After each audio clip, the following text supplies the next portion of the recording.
Entre 1918, año en el que se comienzan a desarrollar movimientos de vanguardia, y 1936, el estallido de la Guerra Civil, la literatura y el arte conocen en España un momento de esplendor.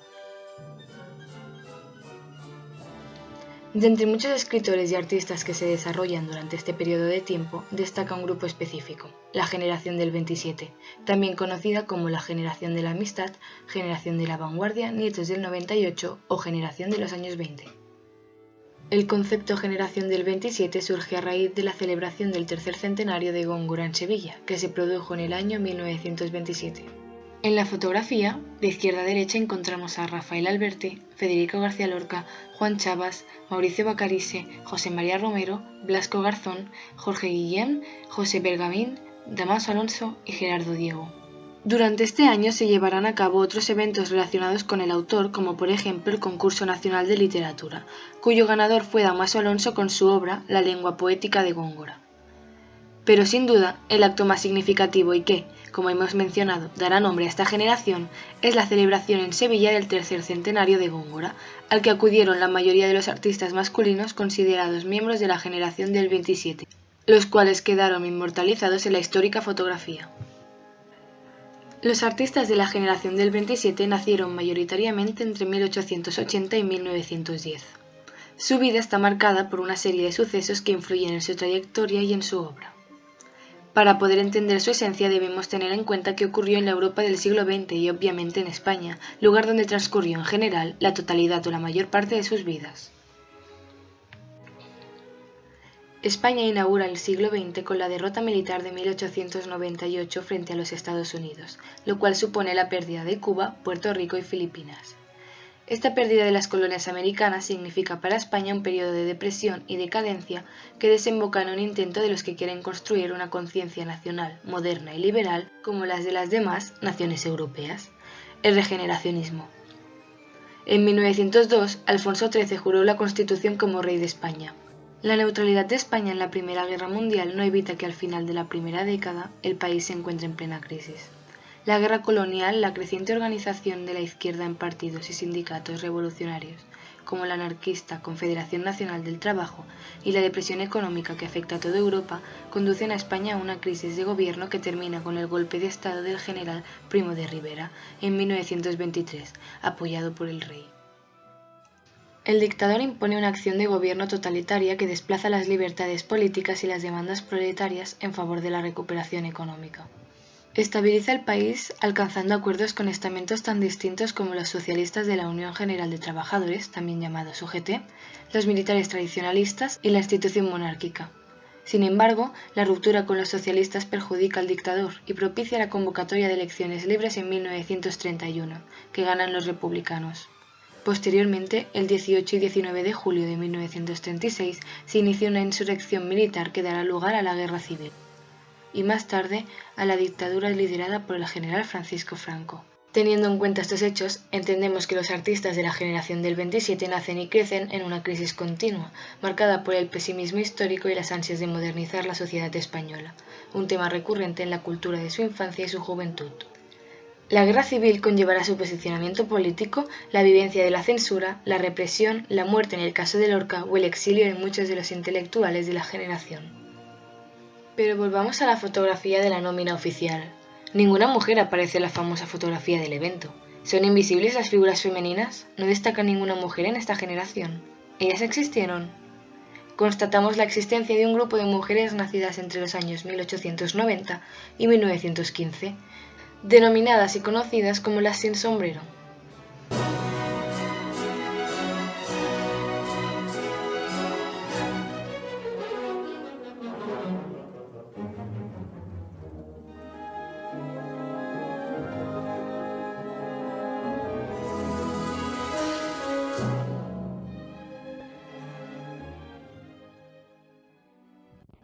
Quisiera ser viento, ráfaga tendida que arrastra en su beso el polvo y la nube, la rosa, el lucero. No brisa apacible que finge despechos y siembra caricias. Yo quiero ser fuego, volcán de aire rojo que incendia el secreto de todas las ramas y todos los pechos. Aquilón desnudo, huracán de acero, fragua donde forjan su actitud los cuerpos. Cuando voy a ti, quisiera ser viento para arrebatarte más allá del cielo. Maruja Mayo, pintora. Marga Gil Roset, escultora, ilustradora y poeta. María Zambrano, filósofa. María Teresa León, escritora. Josefina de la Torre, poeta. Rosa Chacel, escritora. Ernestina de Champurcin, poeta.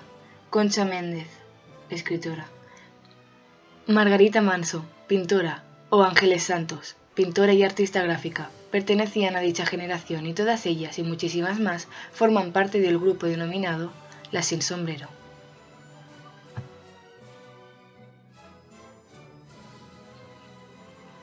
Ellas convivieron en el espacio y el tiempo con todos los artistas de la generación del 27. Compartieron amistad, se influyeron mutuamente y algunas, como muchos de los varones, vivieron el exilio tras la guerra civil. Pero aún así, sus nombres quedan ocultos al hablar de esta generación, porque son prácticamente invisibles las sin sombreros en esta nómina generacional. ¿Su producción artística no tiene la calidad suficiente para pasar a la historia? ¿Dónde estaban ellas? ¿Por qué se les ha ignorado? El origen del apelativo la sin sombrero, con el que será designado a este grupo de mujeres del que nos ocupamos, proviene del gesto que llevaron a cabo Maruja Mayo, Margarita Manso, Salvador Dalí y Federico García Lorca en La Puerta del Sol, tal y como relata la propia Maruja Mayo en algunas grabaciones tras volver del exilio. Un buen día a Federico Dalí, a mí y a Margarita Manso, otra estudiante, se nos ocurrió quitarnos el sombrero y al atravesar la Puerta del Sol nos apedrearon, insultándonos como si hubiéramos hecho un descubrimiento como Copérnico o Galileo. La fecha del performance podríamos datarla entre 1923 y 1925, ya que es entonces cuando Maruja Mayo, Salvador Dalí y Margarita Manso coinciden como estudiantes en la Escuela de Bellas Artes de San Fernando, y junto a Federico García Lorca establecen un fuerte lazo de amistad. En plena dictadura de Primo de Rivera, en una España todavía cerrada, este gesto convirtió a estas mujeres en un icono de rebeldía. Para ellas, prescindir del sombrero era proclamar su derecho a abandonar el corsé de la época y, por lo tanto, a no conformarse con el papel que la sociedad burguesa les asigna. En ese momento, llevar sombrero es un signo de pertenencia a la clase social burguesa, una convención social que define la respetabilidad de las mujeres. A diferencia de ellas, los hombres sí que pueden permitirse prescindir del sombrero en espacios cerrados sin perder por ello su categoría de hombres respetables. La acción de este grupo de mujeres al quitarse el sombrero en público adquiere, por tanto, un valor transgresor simbólico que proclama de forma muy gráfica su voluntad de pertenecer a un mundo que las encierra dentro de unos límites muy estrechos, bajo un sombrero que en este caso no las protege, sino que las mantiene ocultas y silenciadas. ¿Por qué no podemos ser nosotras sencillamente, sin más, no tener nombre ni tierra, no ser de nadie ni nada? Ser nuestras, como son blancos los poemas y azules los lirios. Las artistas españolas del 27 tuvieron un espíritu rompedor y moderno. Reivindicaron su papel como intelectuales. Se empiezan a autodenominar a sí mismas como artistas mediante términos como autora, escritora, pintora, porque sienten que desean formar parte de la vida cultural, intelectual y social de la época. Posiblemente, en todos los momentos de su vida, las artistas fueron muy conscientes de que la permanencia de su legado artístico iba a ser complicada. Apenas son mencionadas por sus compañeros de generación, pero aún así estas mujeres se convierten en personajes fuertes que quieren luchar por su propio destino. Tal y como se puede ver en la fotografía, las alumnas matriculadas en la universidad en 1916 eran minoría respecto a los hombres matriculados. Pero este hecho evolucionó rápidamente en las siguientes décadas, tal y como muestran los registros de la época. No todas las sin sombrero acceden de forma natural a una educación universitaria. Todas pertenecen a una clase social burguesa y pudiente, como los miembros masculinos de la generación del 27, pero algunas familias convencionales se resisten a la posibilidad de que sus hijas, mujeres, se formen en la universidad. Es el caso de Concha Méndez o de Marga Gil Roset. A otras, como Ernestina de Champurcin, se les niega rotundamente el acceso a la universidad. Aunque algunas de las sin sombrero no cursaran estudios universitarios en instituciones públicas, sí que continuaron desarrollando su talento de forma privada.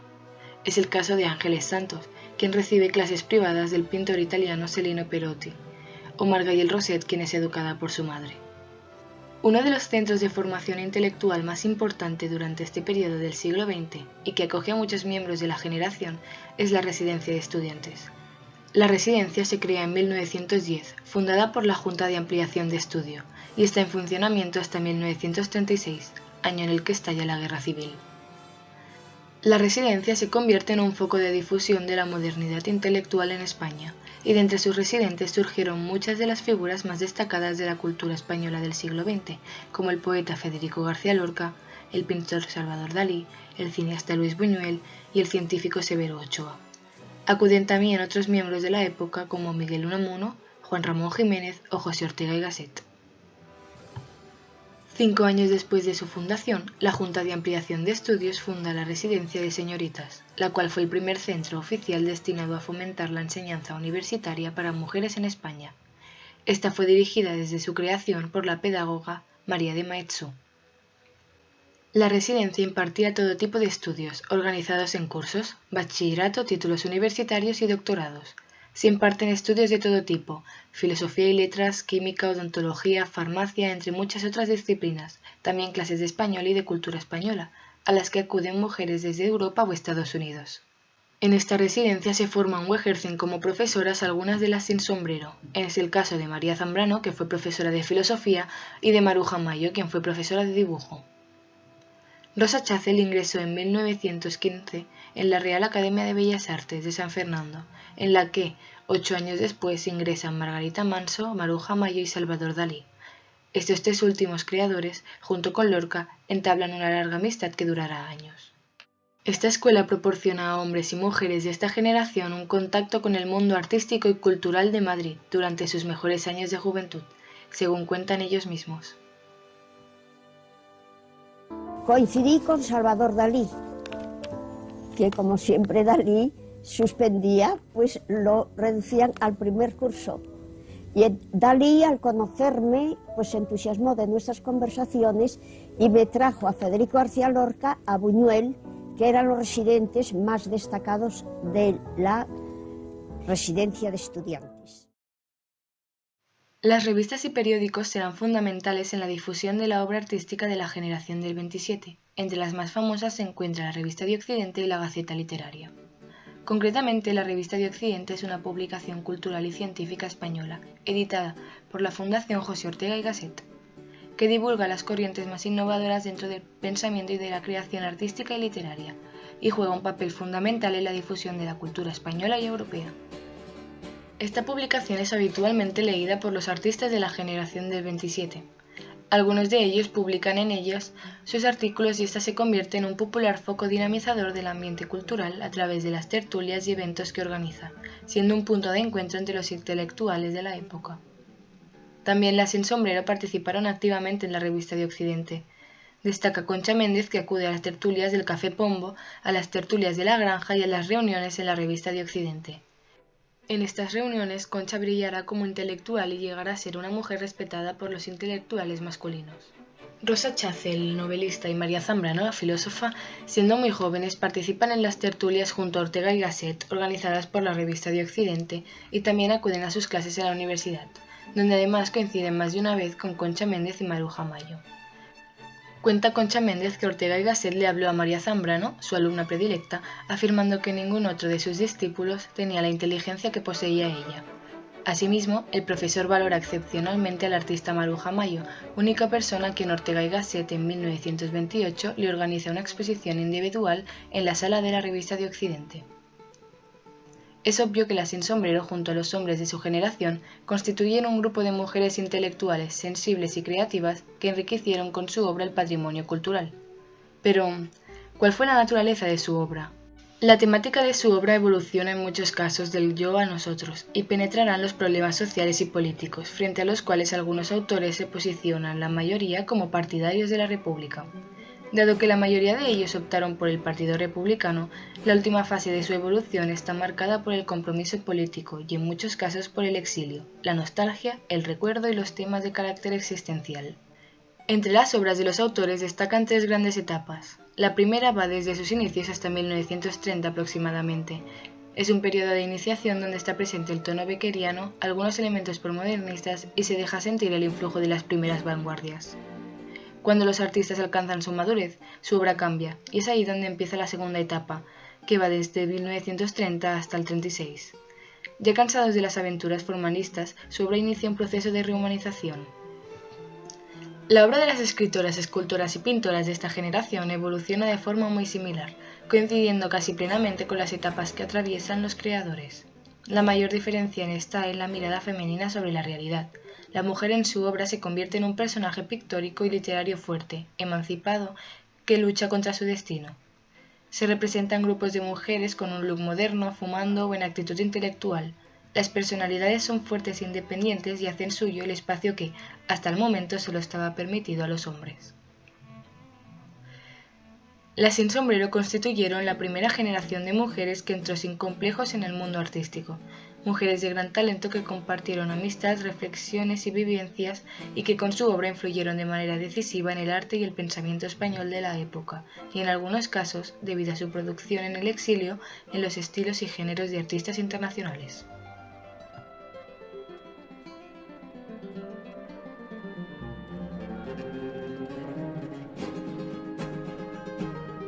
Es cierto que nosotras, las sin sombrero, no cumplimos algunos de los requisitos generacionales, pero tampoco los cumplen nuestros compañeros masculinos. Nuestra generación no estuvo marcada por un hecho histórico generacional, no nos identificamos con un líder y no tuvimos un lenguaje común, pero nos vinculan a esta generación los mismos requisitos que a ellos. Las fechas en las que nacimos, los ámbitos e instituciones en donde nos formamos, nuestra participación en la vida cultural de la época o nuestras relaciones de amistad. Sí, es cierto. Nosotras, no lo olvidéis, coincidimos en las etapas generales de la trayectoria artística de esta generación. No compartíamos un lenguaje artístico común, no, pero tampoco nuestros compañeros. Todos y todas estuvimos influenciados por los movimientos de vanguardia en nuestros comienzos. Tanto ellos como nosotras abandonamos más tarde la experimentación formal y nuestra obra artística posterior se rehumanizó. Junto a nuestros amigos y compañeros artistas de generación, evolucionamos desde la intimidad del yo al interés por temas civiles y sociales relacionados con el nosotros. Sí, nos marcó el tiempo que vivimos, a todos y a todas. Desde luego, amigas. Y no olvidéis que la calidad de nuestra obra fue defendida por nuestros propios compañeros. Sí, artistas e intelectuales de nuestro tiempo. ¿Recordáis a Ortega y Gasset? Hay que decirlo. Los estudiosos de nuestra obra destacaron su calidad, en algunos casos excepcional. ¿Por qué se nos ha olvidado tanto? ¿Qué por qué? Pues está claro, queridas. Hemos sido excluidas de la nómina de esta generación por motivos íntimamente relacionados con el contexto histórico y social que nos tocó vivir. Nacimos en un contexto marcado por la invisibilidad de la mujer en el mundo académico y cultural. La sociedad burguesa a la que pertenecimos limitó nuestra proyección intelectual al marco privado. No todas tuvimos acceso a la educación superior y universitaria. La sociedad quería que fuésemos el ángel del hogar. Desde luego. El marco histórico y social es determinante en lo referido a la consideración, difusión y proyección de nuestra obra. Vino después de la Guerra Civil y los 40 años de dictadura franquista. ¡Qué años grises! Permanecimos en la sombra, sí, la sociedad de la posguerra nos silenció de nuevo. Menos derechos, menos libertades, nos alejó del mundo cultural y profesional. Pero amigas, ¿qué es esta tristeza? Alegrad esas caras. Fuimos mujeres modernas, vitales, creativas, rebeldes. Y hoy seguimos siendo interesantes. Leed la prensa, entrad en las redes. Sí, las redes. ¿Quién hubiera dispuesto de una ventana al mundo como esta en nuestro tiempo? Hoy se interesan por nosotras. La preocupación por explicar nuestra historia crece. Nuestro arte vive. Sí, es cierto. Fuimos excluidas, silenciadas, olvidadas. Fuimos invisibles, nunca aparecimos en la fotografía del grupo generacional, es cierto. Fue el tiempo que nos tocó vivir. Pero hoy el mundo sabe de nosotras, mujeres artistas del 27. Hoy el mundo nos valora. Gracias a nosotras, amigas. Las jóvenes de hoy son libres de quitarse ese engorroso sombrero si lo desean. Descubrámonos ante los jóvenes de hoy. Y con o sin sombrero, brindemos por las mujeres artistas.